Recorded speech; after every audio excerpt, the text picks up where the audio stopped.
Today's episode is brought to you by Drift Outfitters in downtown Toronto, Ontario. Drift Outfitters is your source for all things fly fishing. From waders and boots to thread and feathers, Drift has it all. They're now open for in-store shopping, but with a COVID times twist.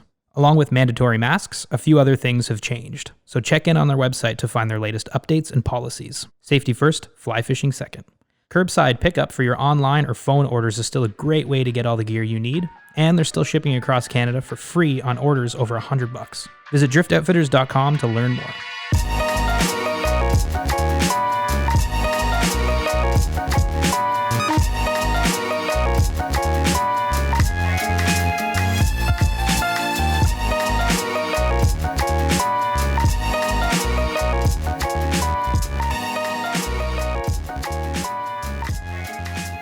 Hello and welcome to another episode of So Fly. It is the middle of August, and we're recording another show. My name is Mitch. We've got Aldo. Hello. We've got Yelma. Hello, everyone. We're very excited to be talking with, I guess we've been trying to get on the show for a little while now. He is an angler and a guide down in Montana in the Bitterroot Valley.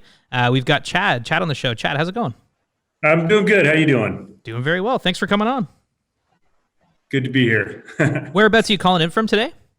So I'm calling from Lolo, Montana, here in the Bitterroot Valley. Actually sitting in a little back cubby hole in the shop while they're keeping things going in the shop. So nice. Holding it down. Yeah, you were saying you were stocking some flies earlier. That's what busy day today down at the shop? Yeah, just reorganizing that fly box, man. That can be tedious. It's fun work, but holy smokes, you always get buggy sometimes. Totally, man. Oh, man. Tell me about it. Well, we're super stoked to talk today about the region you fish, and obviously Montana's been it's a fly fishing mecca. It's been a huge interest of ours for a long time. We've made lots of friends in Montana, so we're stoked that we're talking to you today and making another friend in another region. But I guess before we get into it, what are you fishing for right now? Like, how's your season been going? So it's actually been going really well. It's August, so we call it the dog days of August. It's an early on, early off type deal. Fishing terrestrials, hoppers, and stuff like that. Yeah. Morning PMDs. Actually went out a couple of days ago, saw some tricos for the first time. Nice. So that's coming on. That's going to be fun. But yeah, some dry fly fishing, dry dropper, that kind of stuff. But water temps are slowly coming up, so got to keep them wet out there. But fishing's been good this summer. Yeah. It's been good. Yeah. What's the tourism been like? Like, have you seen tourism? Obviously with COVID, I don't know if it's changed in the States. Huge uptick. Really? So springtime. Yeah. Well, when it all started in the spring, it's just like, man, all my trips were canceled. Everybody shut down. It was just like, oh my gosh, what's going to happen, this summer? And then now it's like, it's the best way to social distance. So I'm right on the Highway 93 out here. And if you sat there and you were to count cars going by, it's like 7 out of 10 have out-of-state plates. Yeah. So everybody's coming to Montana right now. So it's actually been pretty good for all the guides are busy. The shops are full. So It's kind of a weird blessing in disguise, unexpected thing. So it's been kind of cool. Nice. Yeah. It's interesting you say that, just coming from Ontario. We know our friends that own an outfitting business up in a region called Temagami. He's got a canoeing and backcountry outfitting business. He's got, I think, usually a fleet of 60 canoes. They're all sold out until the end of September. Jesus. It's a crazy amount of in-province and out of and inter-Canadian, inter-province travel, which is great to see because, like you said, huge stress in the spring. We're seeing a lot of new anglers or first-time anglers wanting to get out and get into it. Yeah. I booked a trip yesterday, and it's just like, well, what we're used to doing, we can't anymore, and we can recreate right here at home. So a lot of locals that haven't really got into fly fishing are now looking at that as a viable alternative to do with their families. Because, Disneyland trips and, traveling destinations that are shut down. So people are staying close to home and enjoying what we have here already that's right underneath their noses. That's great. I mean, that is definitely a good, byproduct of the whole thing, right? Yeah. Nice. Yeah. Chad, you guide, you guide, you teach history, and you opened a fly shop this month, right? You forgot wrestling coach. All right. Really? And you do a lot of stuff, Chad. Yeah, no, I've been guiding since I've been guiding since 2000 pretty steadily. And I just decided I was going to throw my hat into becoming an outfitter and running my own trips and stuff like that. And then I met the guys at Total Outfitters and created a relationship with them and got the fly shop going. And I've always wanted a fly shop, man. I've been hanging around fly shops since I was a little boy, in Washington State, those Kaufman fly shops over there that were pretty famous. And I knew someday it was going to happen, and the stars kind of align. It's weird. Out of this whole COVID epidemic, the silver lining for me was I was getting a fly shop, and man, I couldn't be more happy. Oh, that's awesome. What kind of stuff have you had to, what are some of the challenges you face in getting this going, especially right now? I can imagine it's kind of tricky to start a fly shop. Yeah, really just the inventory, keeping up on the inventory that's coming in. It seems like every day we've got new product coming into the shop. So getting it into the system, because we're going to be going e-commerce with it, and Nice. and building that side of the store up, and keeping up with the social media and the pictures and the content and a lot of that. I mean, that's not something you usually think about. I mean, I love being a fly shop geek, but at the same time, I want to be in the water and behind the oars. So that's been interesting. And then getting qualified people in the shop, to work with the shop. And we've got a terrific staff that's helping us out. So yeah, but they're fun challenges, man. They're good problems to have. Yeah, totally. One of the problems I've got right now is I can't find brindle shoots. I can't find a supplier for brindle shoots. So every morning when I come into the shop, I tie at least a dozen new flies to put into the bins just to keep them stocked, because I can't get them in right now. So I'm cranking out bugs at the same time. So that's fun. Yeah, that's fun. That is fun. That is a kind of a neat thing you got to do. Well, why don't we go all the way back to how you got into, just to put a timeline to all this stuff? Because like you said, you're a history teacher, you're a fly shop owner, you're a guide, wrestling coach. Let's start by when did you get into fly fishing, and how did you get into fly fishing? Oh, that was kind of weird. So my dad used to take us fishing all the time, and this is kind of a cool story. So my dad was actually in federal law enforcement, and we were all over the place when I was really young. And then he decided when I got old enough that I was going to be going to school, like middle school and high school, he's like, all right, we're going to settle down. And we actually settled down in a small little town outside of Seattle, Washington, called Snoqualmie. Okay. And Dad grew up in the Pacific Northwest, so this is where he was going to settle down until I got out of school, right? So I remember the first time he took us fishing, and he took me and my brother fishing, and he had a Colorado spinner and a worm, and he was just dragging it through. And my dad's really a bait fisherman, but we caught this fish, and I was like totally freaked out, right? I'm just like, oh my gosh, what the heck? But I wouldn't even take it off the hook. I was that freaked out. Yeah. And it was cold. I mean, I didn't want to touch this thing. And my little brother, he walked up to it and grabbed this fish, unhooked it, threw it back in the water, and away we went. Yeah. But I just started analyzing it. And it was a year later, I kind of cut my teeth on fishing around steelhead. Nice. And we're fishing the Snoqualmie River again. And my dad was plunking, which is basically chuck out a bunch of lead. You got a spin and glow with like sand shrimp or a roe sack, and you just sit there and wait for a steelhead or a salmon to come up and bite the hook. And I was bored to tears. Yeah. Bored to tears. So I go doing my own thing, and I'm wandering down around, and I see this guy casting a spay rod. Now this is like 1980. Oh wow. Yeah. 1981, 80, Oh, wow. 81, 82. And there's this old timer out I there. was born.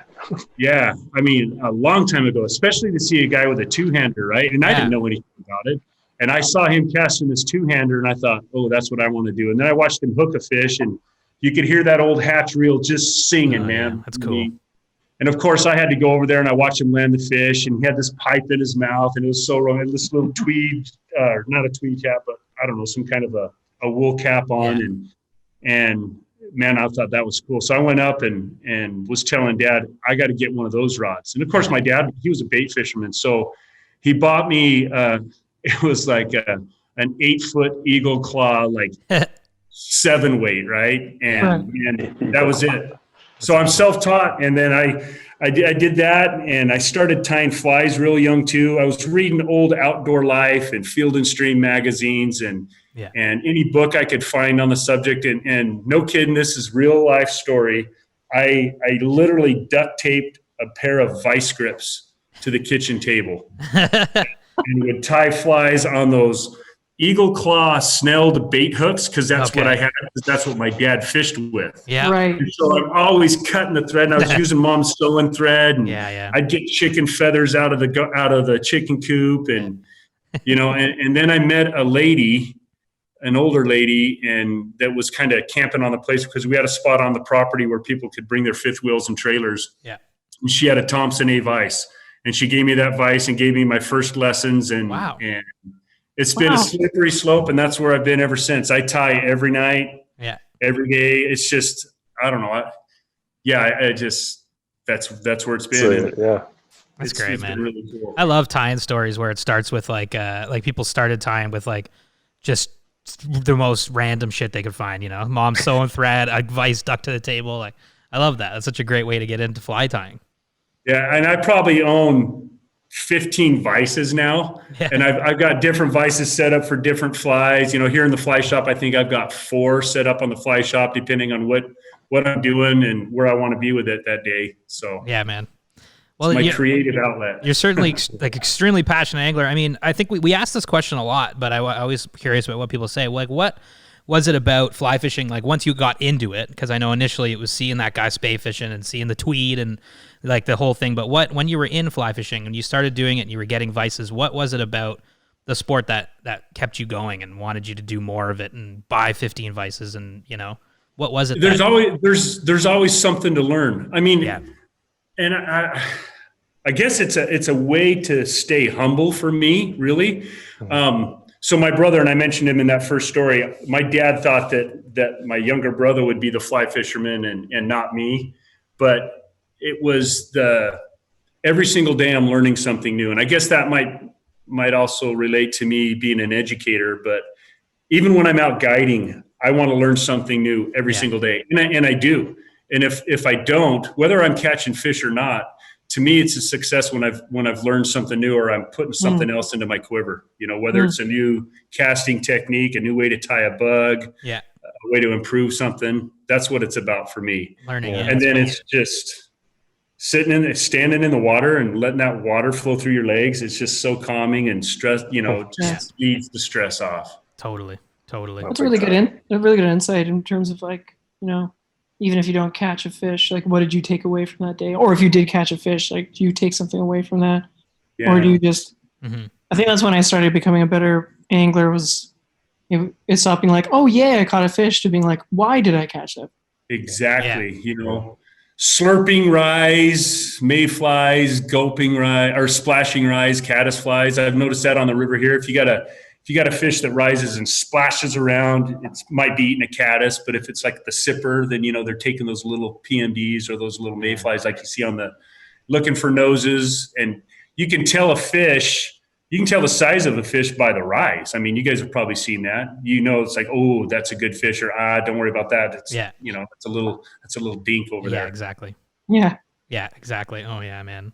Well, I mean that's a great answer. I think learning is an awesome aspect of the sport. How did you get into guiding? Like, where did that come along? I actually did my first guided trip over in Washington State, and I wasn't a licensed guide or nothing. One of my art teacher in high school was a guide in the summer times, and he says, "Hey, Chad, I need some help. I got this big trip. Do you mind coming and helping me?" And I was like, "Well, heck yeah, man!" So we were on the Snoqualmie River. And he just had me babysit some clients because he knew I was fishy, and I was sitting there, and we were nymphing for steelhead, and I babysat these guys, and I'm like, oh, this is cool.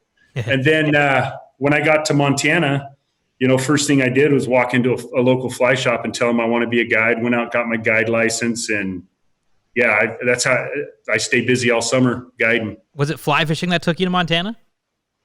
Yeah, it was. I was trying to find a place where I could do everything. I mean, I'm not an idle person. I'm, as you can tell by my resume, I'm constantly busy, but I wanted to be close enough to the steelhead, but away from the cities, and then have some spectacular fishing. And so where I live, I mean, I'm 2 hours away from the Clearwater and the Salmon Rivers to swing steelhead.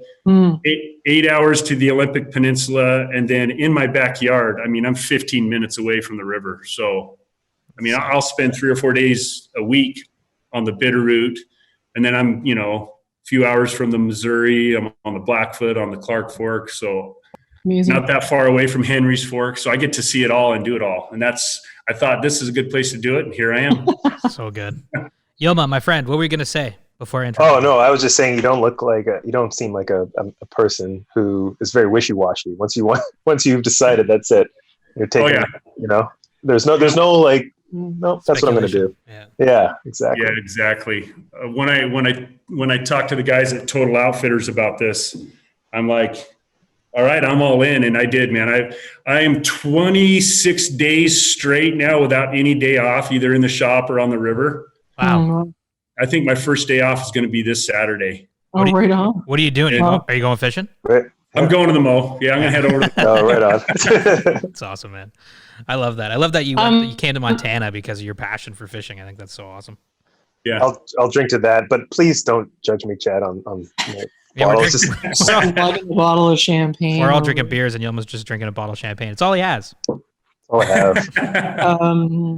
Can you explain a little bit about Total Outfitters? Because it sounds like it's maybe is it like a franchise kind of thing you buy into, or how does that work? How does your fly? Because your fly is called Total Outfitters, right? Yeah, it's Total Outfitters. It's a total group of companies. The parent company's been into like fire and rescue, dealing with training and stuff like that. And Randy, the director and owner of Total Outfitters, is just a real fishy guy.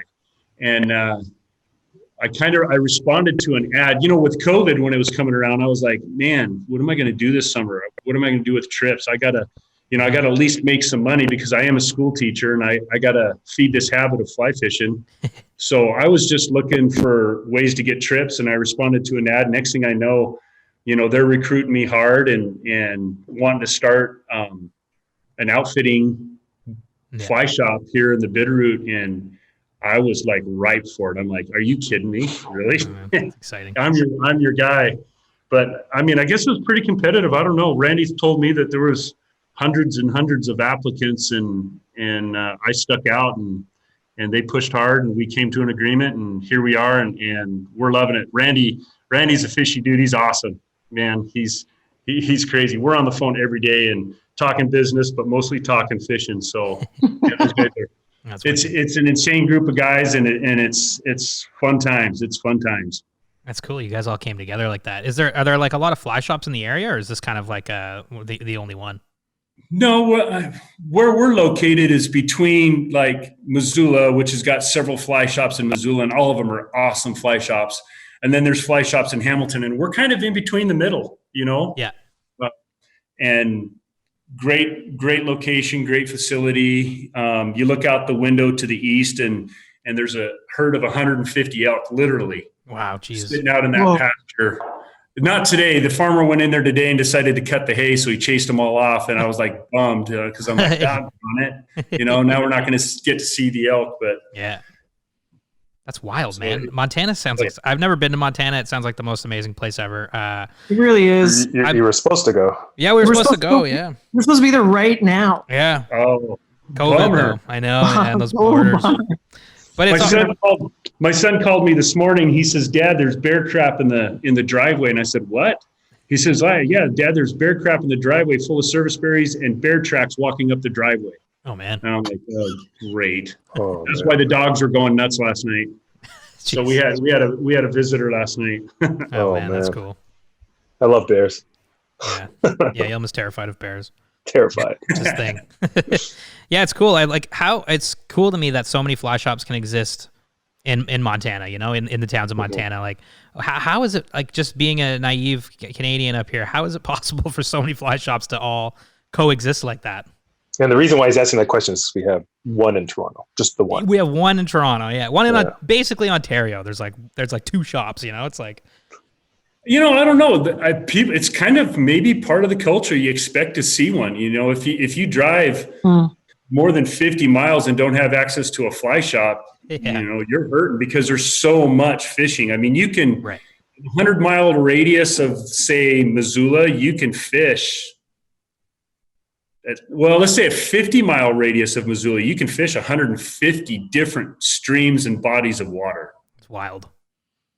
So I mean, and every drainage, so much. Yeah, the Bitterroot mountain range here, every mountain range or every canyon coming down every drainage, there's a creek there, and they all feed the Bitterroot. And yeah, there's tons of places to go fishing. So you need access to fly shops. Yeah. And each fly shop kind of caters to its own geographic region, I think. That's cool. That's neat. And that makes sense. That makes sense because they're experts on that area, right? And exactly. Yeah.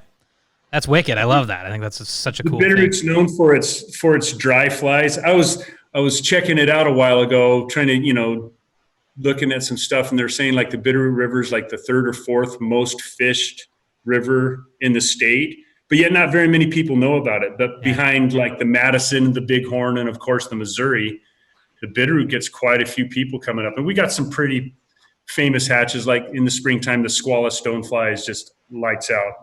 Oh yeah, geez. Really the most popular fishery for that bug, and it's crazy good fishing. Oh really? And it's just a big bug that just comes out and the fish go bonkers. It's like a size 10, size 8 stonefly, but it's not like your salmon fly. Your salmon fly that comes in June can be like, they're like hummingbird size big, right? Yeah, they are. When they come off, they come off, and there's hundreds of thousands of these bugs in the air. But the Squala, it doesn't hatch like that. It's kind of intermittent. It's really dependent on the weather, the temperature, and stuff like that. Yeah. And it's the first major bug to come off after winter, so the fish are like starving, and the fishermen have got cabin fever all winter. So it's the perfect storm, and the Bitterroot, that's one of the best time of years to fish the Bitterroot is during the Squala hatch in the spring. Oh man. So maybe let's talk about the Bitterroot Valley a little bit. Like I really don't know anything about the Bitterroot Valley. Where is Bitterroot Valley? Where is that? Southwest Montana. So it's in Ravalli County. So Ravalli County borders Idaho, and then you've got the Bitterroot Mountains to the west and the Sapphires to the east. And so there's two forks that make the Bitterroot River, the East Fork and the West Fork. The West Fork comes out of the Bitterroot Mountains near Idaho, and then the East Fork come out of the Sapphires, and they form up near Connor, which is kind of south of Darby, Montana, making the Bitterroot River. And then, the Bitterroot Valley is an agricultural valley, but I mean, it's a developing valley. A lot of people are moving here because of the, just what it has to offer. They call the Bitterroot Valley the banana belt. Okay. So meaning that we don't get really harsh weather summer and wintertime. I mean, we get some days in the winter that are pretty cold, but not like what you see in central or eastern Montana. Right. I think it might get like below 0 up to 10 below max, maybe for a week and a half in the summer. I mean, in the winter. Yeah. And then in the summertime, like right now, we're just coming off a heat wave. I mean, it's been in the 90s and it's made fishing challenging. Got to get on early, off early, or stay real late. But not like those horrific windy days, stuff like you see in eastern Montana. Yeah. Yeah. With the snow coming down and early fall and stuff like that. Yeah. We've seen that. That's crazy, man. I love the name in between the Sapphires and you said which other mountain was it? Bitterroot. The Bitterroot. Yeah, the Bitterroot, the Sapphire. I'm like, geez, it sounds like such a cool place. It's such a magical place. Yeah, the Bitterroot. They're named after a flower that had a root that the Salish, Native American Salish, would actually eat the root of that flower, and it's bitter. I mean, so in my history classes, I've gone out and got some bitter roots to try out with the kids, and oh man. Oh, really? I don't know how those Native Americans ate those things. They're awful. Oh, really? Eh? But it's a really, really pretty flower. Okay. And they bloom late spring, early June, and they're pretty rare flower. Actually a really rare flower. And when you do find them, count yourself lucky. Oh, really? But, yeah. So, and then the Sapphires. Googling right now. There you go. Google it. Yeah. The Bitterroot flower. Kind of a bluish pink flower. Yeah. Wow. But they were a very important food source for the natives here. Okay. Why don't we get into that a little bit, the history of that area? Because obviously you're a history teacher. You know a lot about the history behind this region. Yeah. I'd love to know more about before we started recording. We were talking about like Lewis and Clark and Sacagawea and all this stuff. Take us through some of that stuff. I don't even know where to start. So, I'm just trying to think which history lesson should I abbreviate for you. About Lewis and Clark, of course. So Lewis and Clark did come down through the Bitterroot Valley on their way to the Pacific Ocean. They were looking for the Northwest Passage, and they never found it. Right. And kind of one of the cool stories is Sacagawea is pretty famous on the Lewis and Clark expedition, and she saved that expedition so many times. But she met up with her brother Kameawait at Ross's Hole, which is just outside of the Bitterroot Valley, kind of up on the pass. And they realized when they saw the Rocky Mountains, there was no way they were just going to grab their canoes and up and over, and away we go down. Quick portage, yeah. Yeah, that wasn't going to happen. It was like hundreds and hundreds of miles of the nastiest mountains you could imagine. Yeah. But when Sacagawea met Kameawait, her brother, she'd been kidnapped years and years before and married off to this French trader named Toussaint Charbonneau. And then they're like, how are we going to get over these mountains? And now we're going to deal with these Indians. And Lewis was like, oh, no, this is sketchy. Yeah. And Kameawait Sacagawea saw each other, and they're like, oh, wow, that's my sister, and oh, that's my brother. And oh, my God. So long story short, instead of getting wiped out by these Indians, the Indians gave them a whole bunch of horses, and up and over the pass they went, and they were able to get to the Snake River or the Clearwater River, then the Snake, and on down to the mouth of the Columbia, and able to make it to the Pacific Ocean. So, Jesus. Yeah, that's a really condensed version of that story. Yeah. That's pretty lucky, though, man, that you just bump into, a friend. Can you imagine that scene? Oh, hey, how's it going? They almost starved to death, though. Oh, really? So, yeah, they're coming through the Bitterroot Valley. If you read their journals, I mean, those guys were starving to death. There was no game here. Oh, none. Really? Yeah. They were able to catch some whitefish. Although, and I have to figure out where it was at, but there was two brothers on the trip, the Rubens brothers, and they talked about how they caught 150 trouts, and they call it trouts. Right. And they had a slash under their necks. And I'm thinking cutthroat, right? Oh, yeah. 175 in a day, Oh, God. That night, they were just like famished. That's insane, man. Can you imagine? Wow. What kind of challenges would Lewis and Clark face coming through the Bitterroot Valley? Like, what sort of stuff would they come across? Well, back then, I think the natives, obviously would have been a challenge. Any kind of any strangers to their valley, they're going to look at real closely. And they were warring with other tribes, and lucky for them, they had Sacagawea with them and her son. Yeah. Pompey, or his name. But the fact that an Indian woman was traveling with all these men meant that they weren't on any kind. Oh, no. I like this guy. I don't. He popped out. Oh. That's okay.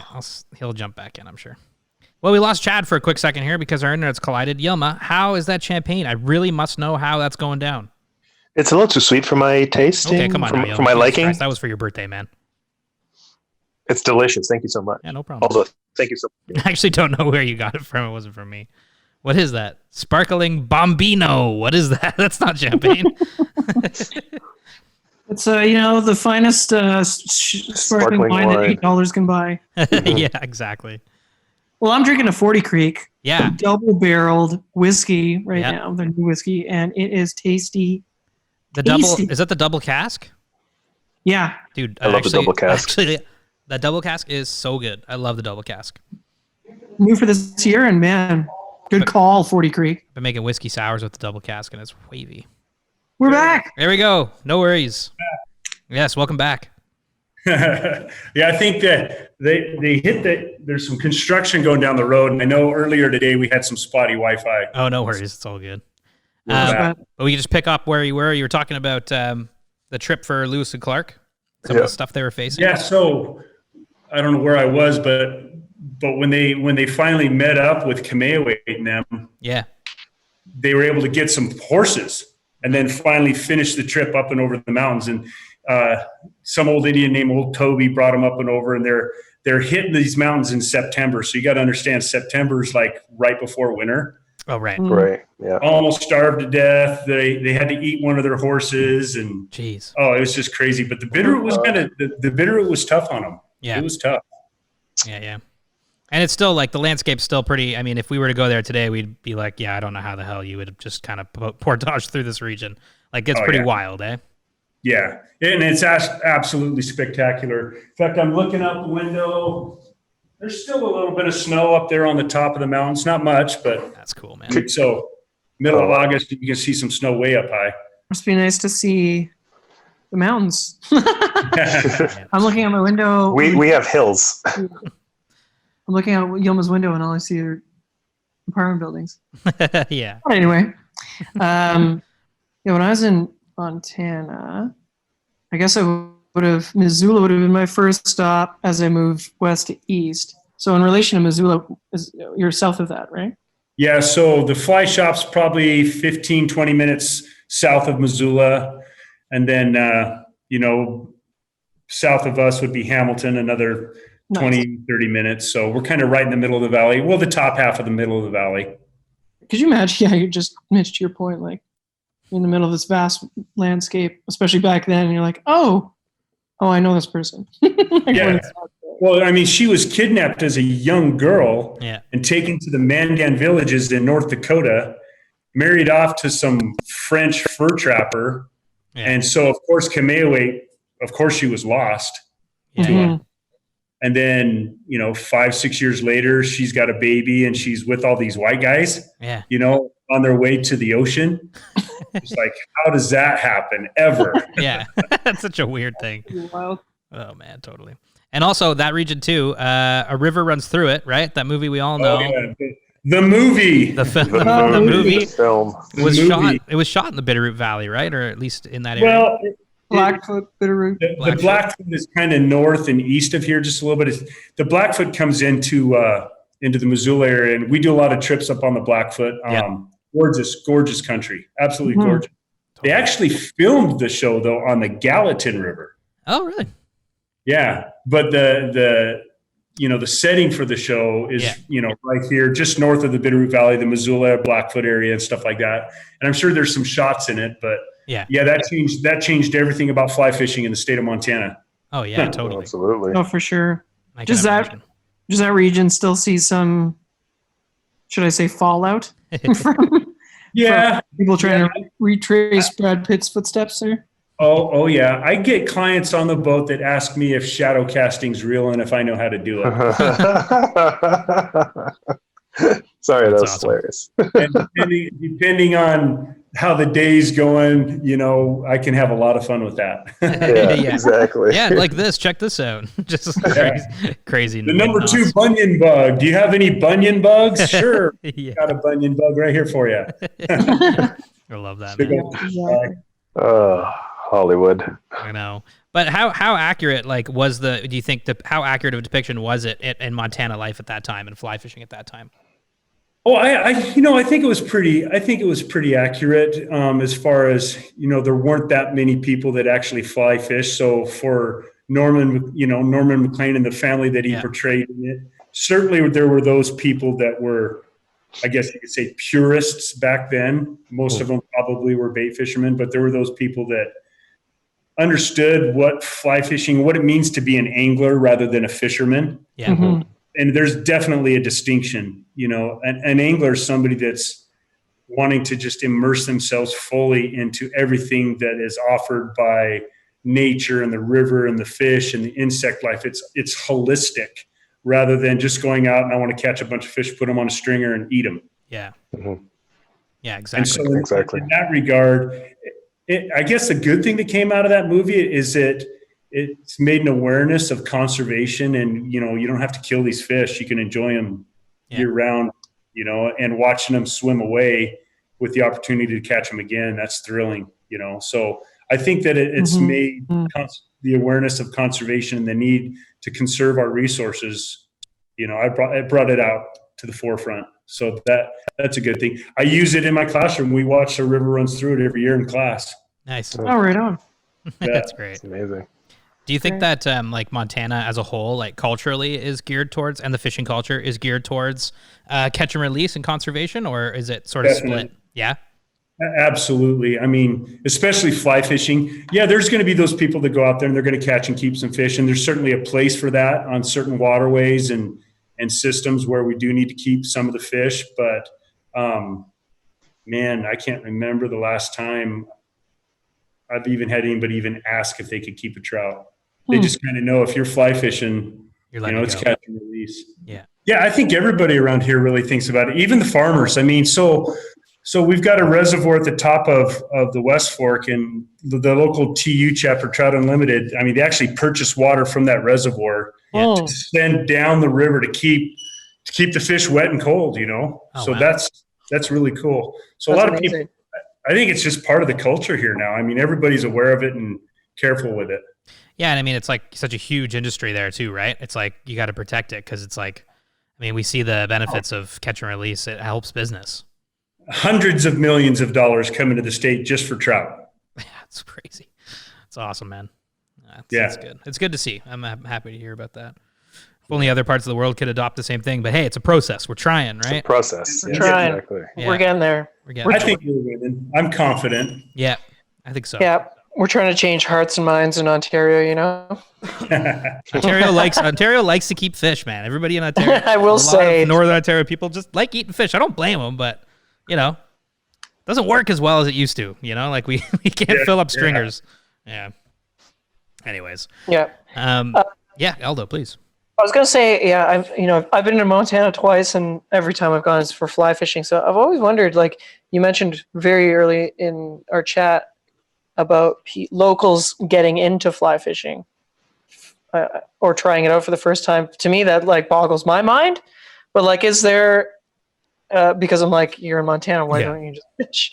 But like, is there a proportion of, I guess, local Montanans that just don't fish, or maybe even kind of resent fly fishing in a way, like, oh, those goddamn fly fishers? No. No, okay.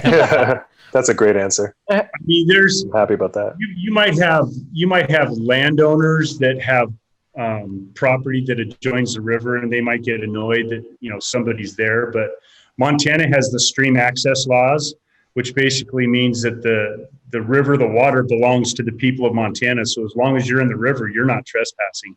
I mean, it's ingrained in and it's gone to court, and it's been protected by the Montana Supreme Court several times. So, you respect property rights, but the river belongs to the people. Yeah. And so the people, I mean, if I see moving water, I know I can fish it, provided it's not a canal or a ditch. If it's a freestone river somewhere, you can get onto it. You've got access. That's your water. That's cool. That's I love cool. that. Yeah. Yeah, that's great. That's the way it should be, right? I mean, yeah. So these days, what's got you excited about fly fishing? Because I think as anglers, we're constantly kind of evolving our, what we're jazzed about, and the way we're fishing, the styles in which we're fishing. What's got you excited lately? Learning new stuff all the time. Like, I always want to learn more. So I've been intrigued with spey casting and two-handers forever, but now I'm getting into trout spey. About 5 years ago, I picked up my first Euro stick, and I'm like, oh, well, I've been tightline nymphing forever, but now there's a whole industry around, Euro nymphing with rods and leaders and tippets and all that kind of stuff. I've fished with some really cool people that, got this stuff dialed in. So to me I want to learn. It's exciting for me to not only fish traditionally, with your 5 weights and your casting dry flies. Now I'm doing it trout spey, taking the stuff I did over on the coast and applying it to trout in these rivers. And that's something that we're doing here at Total Outfitters is, we're doing trout spey trips on the Bitterroot. I know they made it really successful on the Missouri, but trout spey, baby. I think that's going to be fun. I love it. I love getting the two-hander out there. In fact, I'm getting ready to go to a spey clave in Washington here. Oh, nice. In about a week and a half, and that's all I got on my brain right now. Yeah. I love that. They're great rivers to spey fish. They're huge.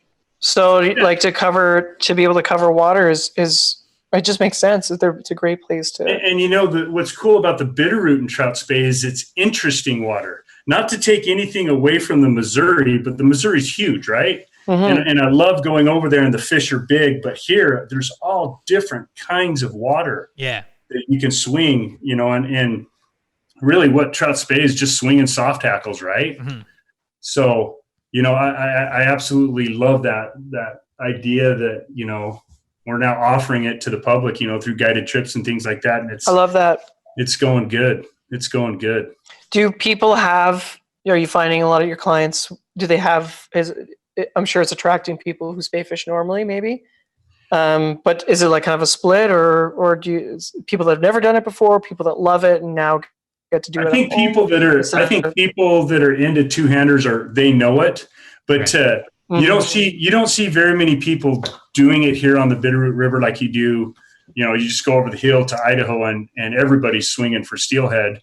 But trout spays really become popular, and more and more people are doing it. And the Bitterroot River is such an interesting river to swing for trout, especially in the spring and fall. Yeah. Especially in the spring and fall. Mm. That's cool. Yeah, Why is that? That's just the best time of year to do it. I mean, right now everybody's dry fly fishing. That's what we're famous for. That's the bread and butter. But when the dry fly fishing kind of tapers down, then you can get out there and swing soft tackles and streamers, and still be actively doing something interesting and new. It's really fascinating. It's fun. And I think it's going to be great. Yeah, it sounds. I think it's cool, going to go. Well, you got the trico hatch coming up too. You're saying what's the trico hatch like down there? Is it is it as bonkers as it is everywhere else? It can be. Yeah. It can be. Like, once again, I mean, it's just dependent on weather, and temperatures and things like that. Yeah. When you're fishing the Bitterroot, you find that spot where, oh my gosh, there's bugs out. Then you slow down and you start looking for noses. Right. Yesterday I was out and, we saw the bugs and we immediately stopped and we anchored up, and then we're sight fishing, casting to individual fish or pods of fish.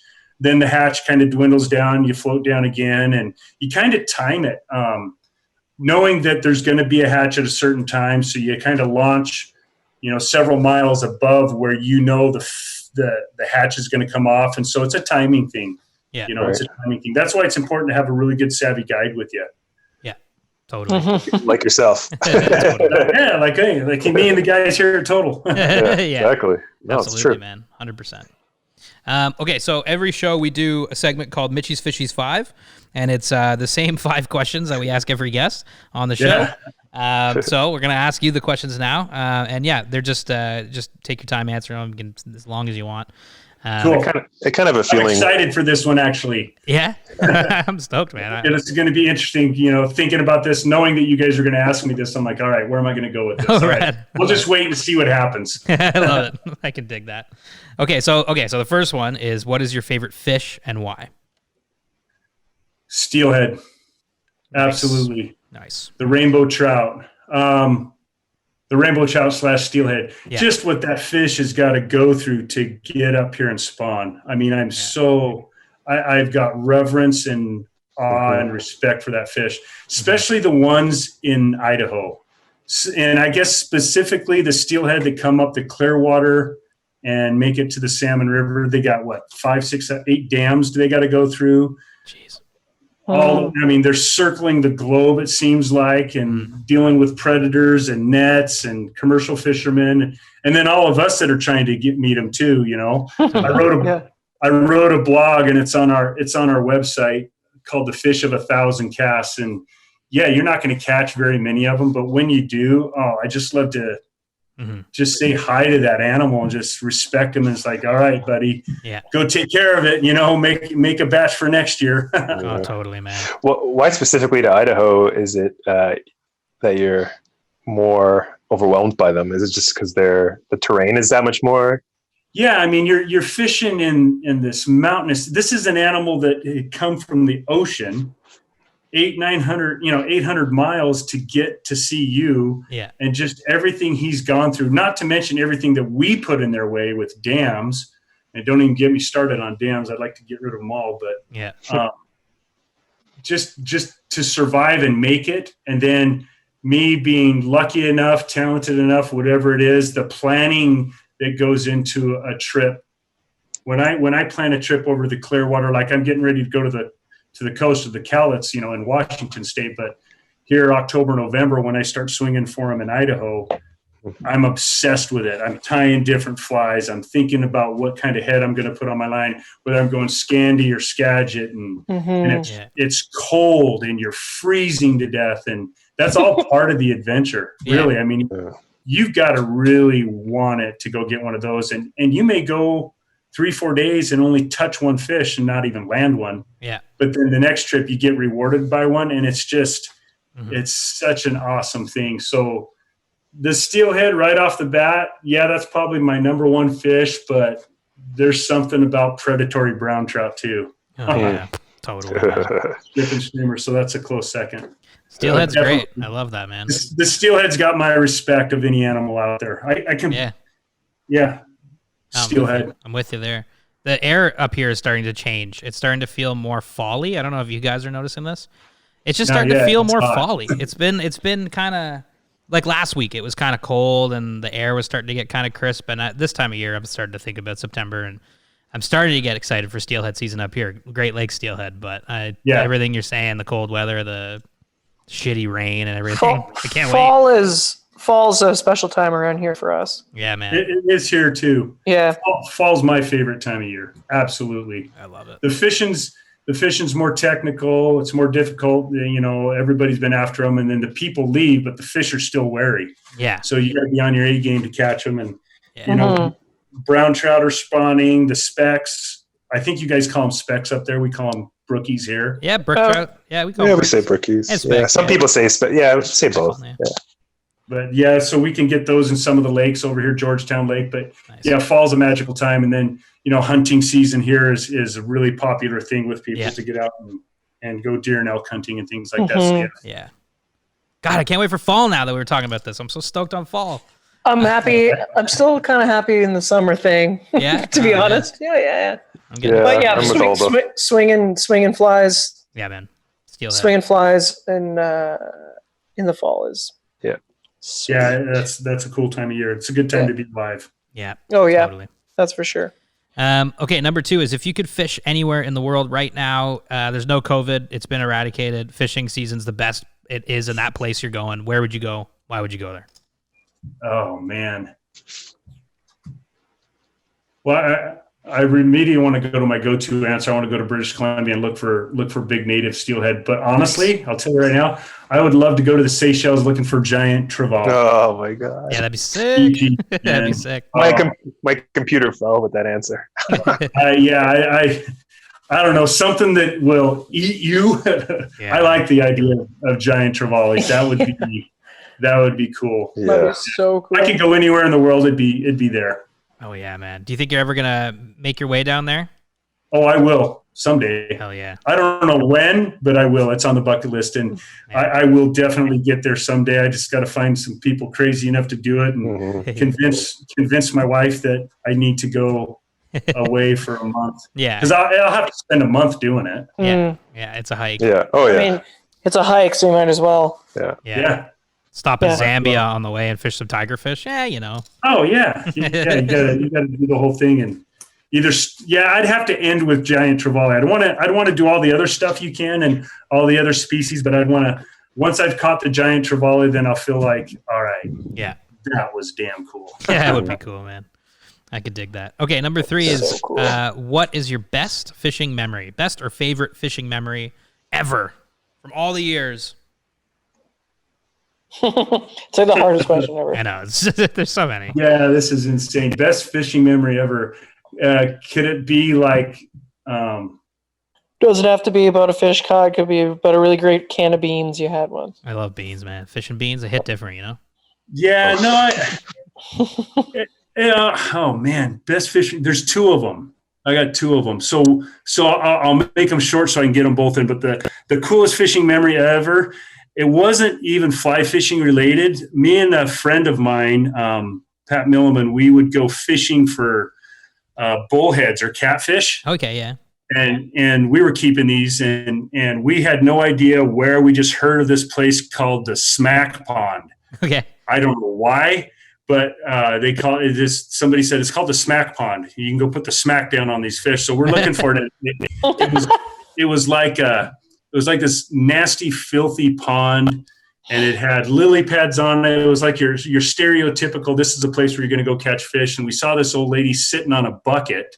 Yeah. And she's got a red and white bobber, and like 12 inches below that, a night crawler. Okay. And we walked up to her and we says, what are you fishing for? And she says, well, anything that'll bite the hook. Yeah. And have you caught anything? And she sat up and they're sitting in this bucket where all these bullheads. Yeah. Oh, So wow. we started catching these bullheads, and we actually caught one. And we were throwing them, but we didn't have any string or anything. We just were throwing these fish up on the shore. Yeah. It was actually a bridge, so it was on the asphalt. And at the end of the day, this catfish was still alive. And we took it home and put it in a cooler and an aerator. And we kept that thing alive forever. And I actually got my nickname is Catfish Chad. That's my email name. Oh, nice. And I kind of picked up this nickname Catfish from that day. So that was kind of a cool day. It just popped in my head there. But Yeah. craziest fishing story though, coolest fishing story ever. And this is a true story. I was steelhead fishing on Tokal Creek at the mouth of the Snoqualmie River. And I hooked this fish, and it was on that rod I was telling you about, that eagle claw. Yeah. And it was a big male, and it took off downstream, and I had no drag. It was one of the very first steelhead I'd ever caught, and it spooled me right down to the backing. Oh, and of course, I'm a 13-year-old kid, and I did not have a decent knot, and away it went. Boom. Completely spooled, right? Yeah. And I'm just dejected. So I go walking back and to the car. So I must have been 16 because I was driving. And I went and got my bait casting rod because that was the only other thing I had. Yeah. Walked back up, started fishing again, and I see this fly line in the current. Oh, crap. It's I'm like, what? This So is I a great grab this story. fly line, and sure enough, it's my fly line. I tie it off to a branch, run back to the car, and it was a Dodge Aspen. It was my dad's car. Yeah. Thread it through the eyes, tie it on like 2 or 3 overhand knots onto the reel, and crank this sucker in. Yeah. And that fish was still on. No fucking way. Landed the fish, and it was the first fish. Back then I was like, catch and release. It was like if you caught a steelhead, and if it was a hatchery and had a clip fin, you took it home, but I let that sucker go. Yeah. And, that's when I said, I will never kill one of these fish again in my life after what it went through and what I put it through. But and this was like 2-3 hours later that I saw that fly line. Wow. And Thank God. I think that's awesome. Thank God you did. That's crazy. Yeah, you saved that fish. Yeah. What a beautiful fish too. Presence of mind to tie it to something. I would have been like, I would have been Just start trying to pulling. Oh yeah, hand yarded in. Yeah. Hand yarded in. No, I wanted to land this thing legit on a fly rod. That's cool, man. Wow. Chad, I used to do this segment called Factor Fishy, and that would have been an that's a amazing total Factor Factor Fishy. That would be a good Factor Fishy. We got to bring This is that back. an unbelievable too. Yeah. story. You got to do more Factor Fishy. That would be a good Factor Fishy. That's crazy. I've actually, my best friend in the world, Pat Millman, can verify because he was there with me that day. That's crazy. That's cool, man. Great story. That's a great story. And that's your first steelhead too, eh? Yeah, that was the first one I landed with a fly rod. That's wild. Shit. Okay, well, that's a great memory. Number 4, Mitch's Fishies 5, is why do you fly fish? Why do you fly? What do you get out of fly fishing? Oh man, why do I fly fish? Ooh, it's spiritual, man. Existential question. Yeah, it's spiritual. It's the one way I know that I can, I guess, give back to Mother Earth. I can partake in it. It's beautiful. I love the rhythm of casting. I love creating the flies and thinking about the fish that might take my fly. I love tying flies for my clients and watching clients catch fish on, when you're in my boat and if I'm guiding you that day, every fly that you'll fish with will be hand tied by me. I don't take shot bugs unless I'm doing foam like a Moorish hopper or something like that. But all of my flies are hand tied by me when you're fishing with me in my boat. So it's just the whole experience. Yeah. Everything, the casting, especially swinging, and getting into that rhythm of the cast and the step. And then when you do get a take, it's almost like a rude interruption to what you were doing. It's like, oh my gosh, that was a take, Yeah. all of it. Even when we hike up to the high mountain lakes and casting a rod, yeah, just the whole notion of fly fishing. To me, it's the epitome of what will create a true angler. And that's my aspiration, is to be remembered as an angler. And I think the best way to do that is through fly fishing. Yeah, totally. Yeah, Great. good answer. Good answer. Yeah, I love that. Number 5, Chad. Favorite question. If you were a fly, what would you be? What fly pattern best represents you and why? You tie all your flies. I need to know what fly is the Chad Williams. What fly am I? Catfish Chad, what fly are you? Yeah, the catfish. We might have to develop a fly and call it the catfish Chad. That's a cool name for a fly. What fly am I? I would probably be one of my really cool soft tackles that I'm using for trout spay, at least right now. I've tied so many flies and I'm aware of so many different flies. I probably be a soft tackle. I love that. What kind of soft tackle? Like, what does this fly look like? Paint a picture for us. So right now I'm working up patterns for the Bitterroot, but I'm thinking of, like, I don't know if you're familiar with the sparrow, but it'd be like a pheasant tail body. Yeah. Okay. Wrapped with gold wire and like a soft hen hackle coming off. Just a really I guess the classic spay flies, really. Yep.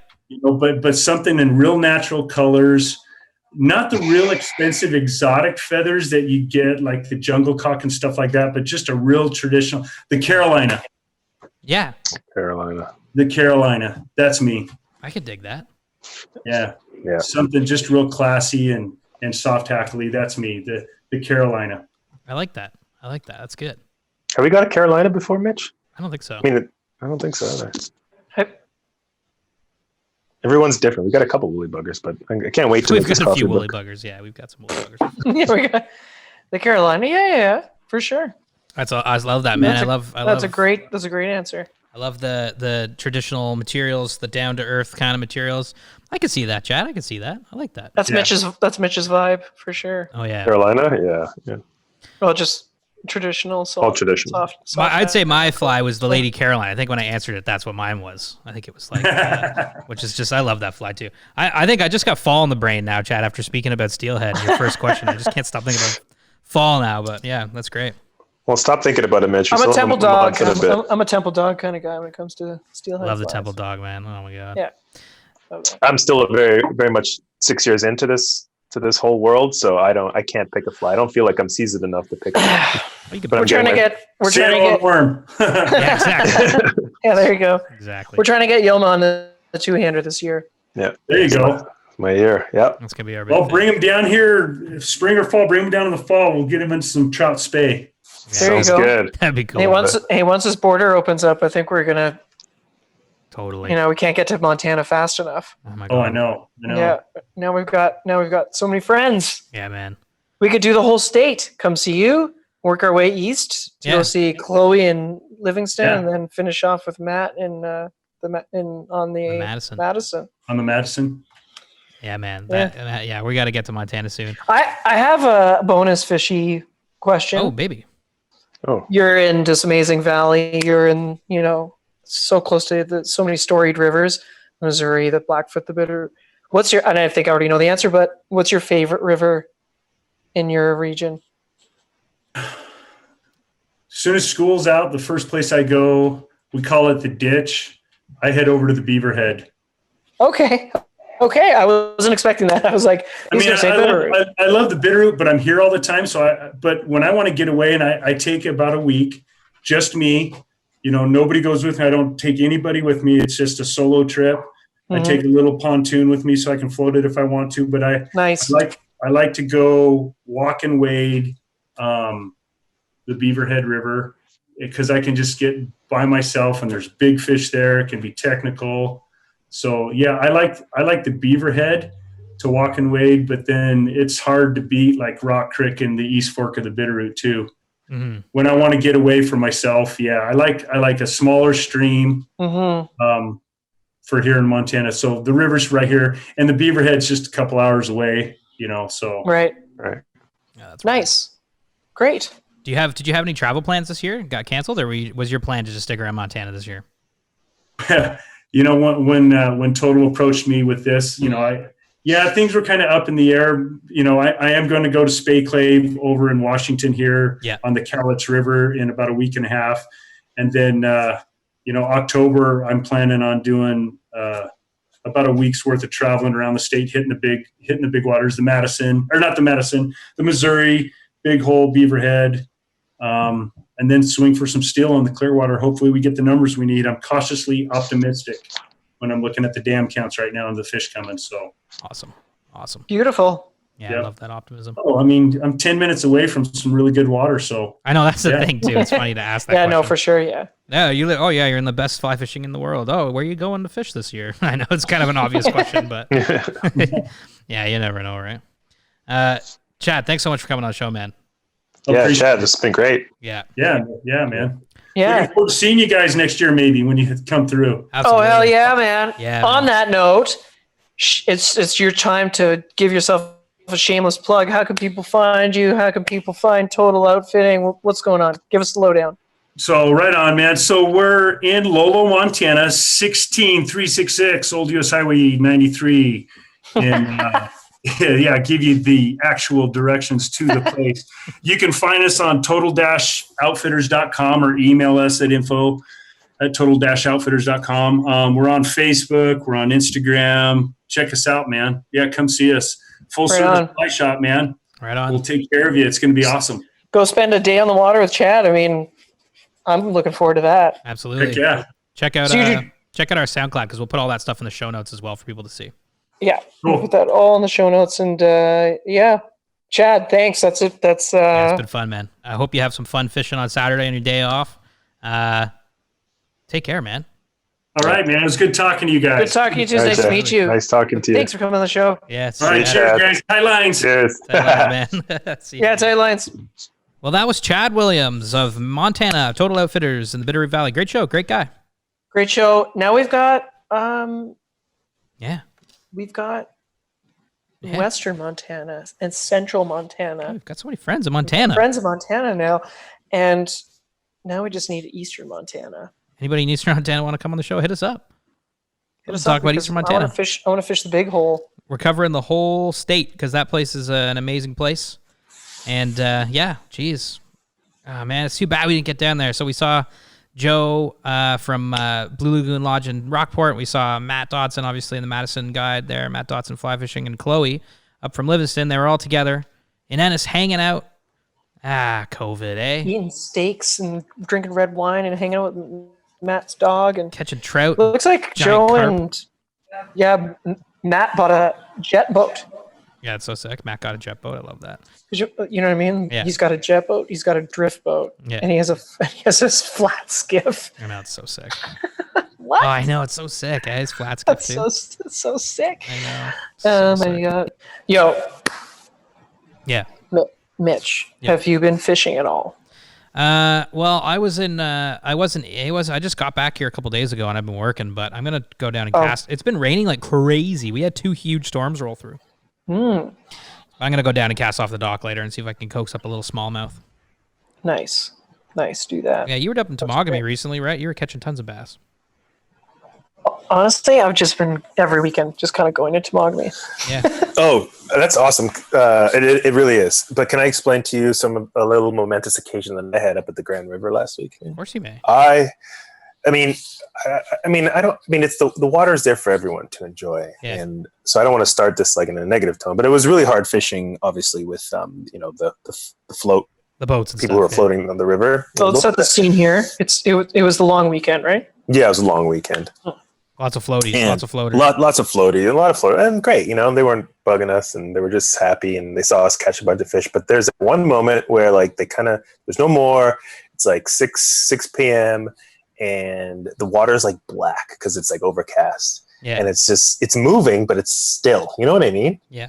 And Dane and I are casting and just letting it drift. I'm popping and letting it drift, and then Dane's got a streamer on a little woolly bugger and just letting it drift, and we're just catching these little footballs of smallies that day, and it was so nice. It was really nice. This is nice. I like fishing bass on the Grand River, man. It's fun. It's so much fun. It's such a big river. You usually swing for steelhead there, and we're just swinging for smallies, and it was great. Yeah.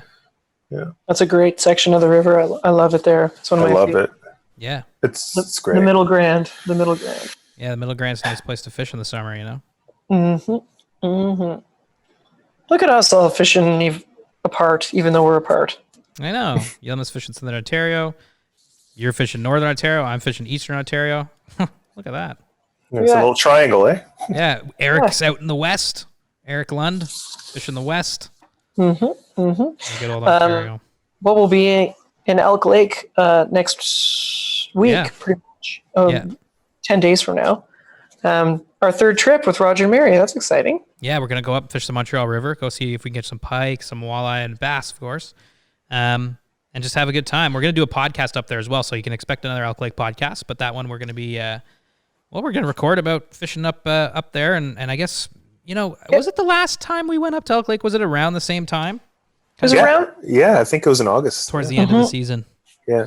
It was, we went in September for the Aurora trout. Yeah. We figured we love fishing for those lunds so much that why don't we haven't really focused on actually fishing the Montreal River, which is where the resort is on. Yeah. Mm-hmm.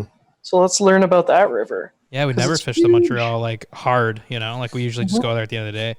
So we're just gonna go fish that and explore that, and it's gonna be fun, man. It's gonna be good. Yeah.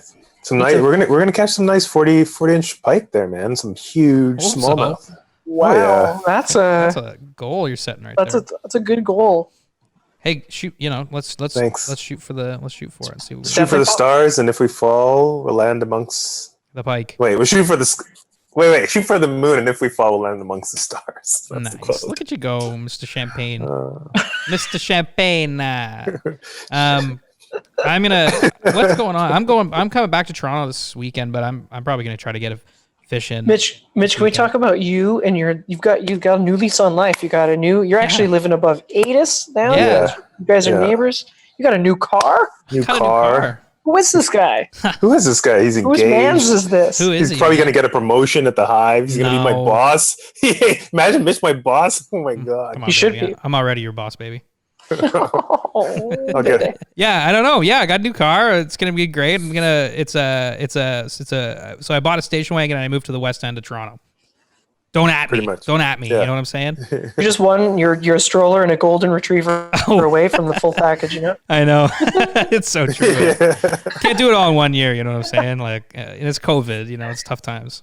But yeah, no, for sure. I mean, honestly, it's funny we were talking about steelhead there, and I keep bringing it up. I have been thinking about steelhead because, like I said, I know it's been really hot and everything, but last week, I don't know, Ashton, like Ottawa area, we got like 20-degree weather, but the smell, I don't know if anyone else listening out there ever notices the smell of fall. Like I'm not talking about the trees and stuff. There's just something in the air that starts to change. Absolutely. And it starts to feel like, oh, here she comes. September's coming. The bugs are gone. And the wind, there's a coolness to the wind. And I got hit with that last week a couple times. And I was like, oh, baby. You know what's coming around that corner. I was expecting it going to Temagami last weekend. Yeah. I was like, oh, the night might be a little chilly. Yeah. It was so humid.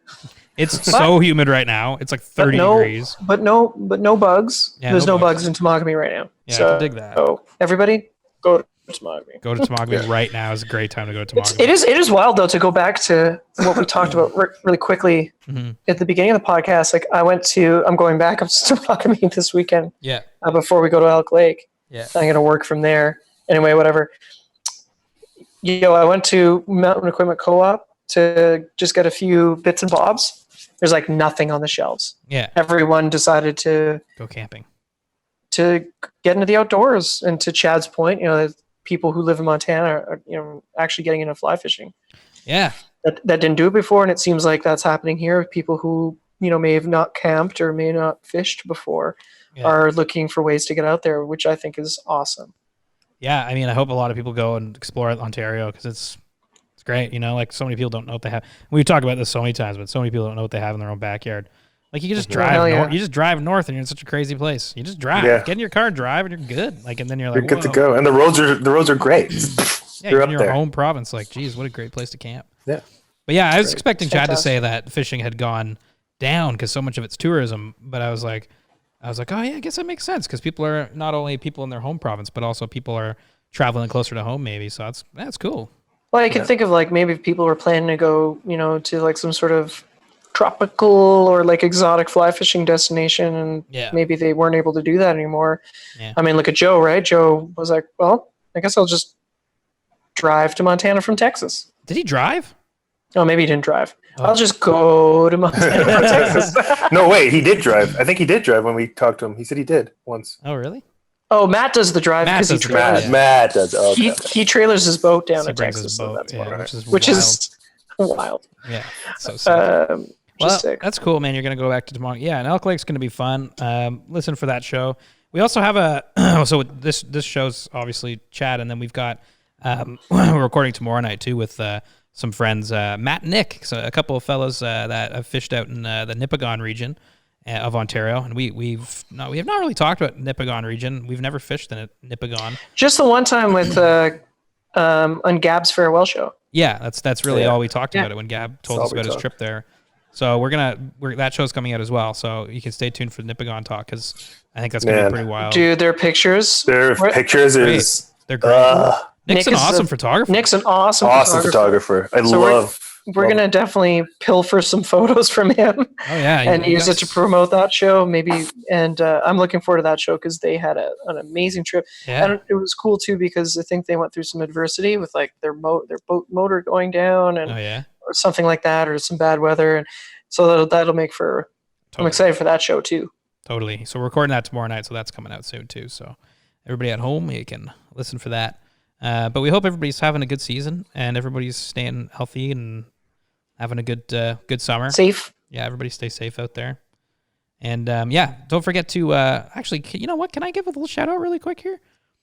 Can you guys, anyone listening that hasn't, and if you feel so inclined, maybe just head over to iTunes and give us a little rating because that helps us out. That helps us kind of rise up on the podcast chats and get more people listening, which is always fun. Which leads to more guests and more good time. So yeah, everybody listening, if you could give us a little rate love, that'd be great. That'd be wicked. Mitch, is there kind of a same thing for Spotify? I don't know. That's a good question. But if there is, if you could rate it on Spotify, we would love you for it. We'd love you for that too, because I know me personally, I use Spotify, and once we finally got launched on Spotify, that was a big day for me. I love listening to on Spotify. I gotta say, and Spotify is not paying us to say this, by the way. But maybe if enough people rated us on Spotify, they will, and then we could make a show every day. That'd be sick. But anyways, I don't know. The Mitchie's Fishies Daily Flycast. That'd be sick, man. That'd be so cool. Mitchie's Daily Flycast. The Mitchie's Fishies Daily Flycast. Yeah, man. And you just call random people like the Domino's order desk and just ask them what their favorite fly is. That'd be cool. I could dig that. Hey, man, you never know. We never know what we got coming down. I got some ideas trickling that we got to talk about because I got some ideas for some maybe some more episodes and more podcasts and things like that. So we'll do some chit chats. Anyways, well, I'll probably come see you on Saturday. Well, I'm probably coming down Sunday, so I'll come see you on Sunday then. Yeah. Why do you avoid me when you come to the city? Well, give me till Monday. I got to unpack and stuff, man. I've been gone for 5 months. Isn't that wild too? I've been gone for 5 months. Like, what's with that? I know. What You've just been fucking weird year, man. Sequestered for 5 months. It's gone 2020 by is crazy. so fast. It's gone by so fast this year. I gotta understand. The summer, I feels like it just started. If 2020 was a fish, what would it be? Oh man, good question. I don't know. That's a good question, Yoma. If 2020 were a fish, what 2020 was a fish. I think to me, you know what? It would be. I don't know because I don't know because there's so many ways to interpret that. Because if I say like, people are gonna be like, "Oh man, you like 2020?" Well, I don't know. Like working from home was okay. But like I can't say. I don't know. It's hard to say because like people died. Yeah, exactly. But a shark. I know. Yeah, maybe. I don't know. Like it's like I don't know. I thought it was like pike because I was gonna say a carp. I was gonna say a carp because it's like you're kind of unsure about it. Maybe they're fun sometimes, but for the most part, I don't know. Like you'd rather just go fish trout. Yeah. Not if you're Tom Rosenbauer. Tom loves carp, and you know what? Tom loves carp. Those carp. Loves carp. The carp that they were catching, Joe and Matt were catching, are wild. You see that mirror carp Joe caught? That thing was wild. That looked cool, man. I was gonna say a pike or maybe barracuda because it's like a bycatch. Because this is going so quickly, and they're so zippy when they hit your fly. Yeah. But then they're also vicious, and 2020 has been vicious for a lot of people. Yeah, that's true too. Not for us, obviously. That's true too. But which we're very lucky. Totally. But yeah, I'd say like a pike or a barracuda or something. Maybe. Maybe. Barracuda, maybe. It's for however you've interpreted 2020, I guess. I was going to say carp too. I also saw Aaron Reed, one of our former guests down in Texas, tugboat operator, sent us a picture of him. Brought his rod down to the night shift and caught a redfish off the barge, which is cool. Off the tugboat barge. I would first of all, that must have been funny watching him try to get the redfish on board. So funny, man. And released it all good, but too funny, man. I love that. Hey, I don't know if he talks about this on his podcast, but I mean, he's catching tarpon in Rockport. Yeah, I know. Well, I was like, that picture that he posted, before his shift, he just did some casting and caught a tarpon. That was wild. So next time, Joe. Yeah. Put us on some tarpon. Yeah, if we can find those, it'd be cool. Well, Chad, thanks again for coming on the show. What a nice guy. Super cool guy. Great to talk to. And can't wait to fish with him one day. I'm sure he knows a lot. Oh, yeah. Wouldn't that be cool? Go down to Montana and swing double handers for trout. It'd be the coolest thing, man. I would love so to much do fun. That. And everybody check out the show notes for Total Outfitters info and how to find all their stuff. And everybody, thanks for listening again, and stay safe out there. That's it for me, Mitch. Aldo. Bye, everybody. Thank you. Yelma. Thanks for listening. See you next time. And everybody take care. You can find all of SoFly's content at SoFly.ca. On Instagram, we're at the SoFly Crew. You can reach us at thesoflycrew@gmail.com with any questions, comments, or concerns. On Facebook, we're SoFly, and our podcast is available on SoundCloud, iTunes, and Spotify.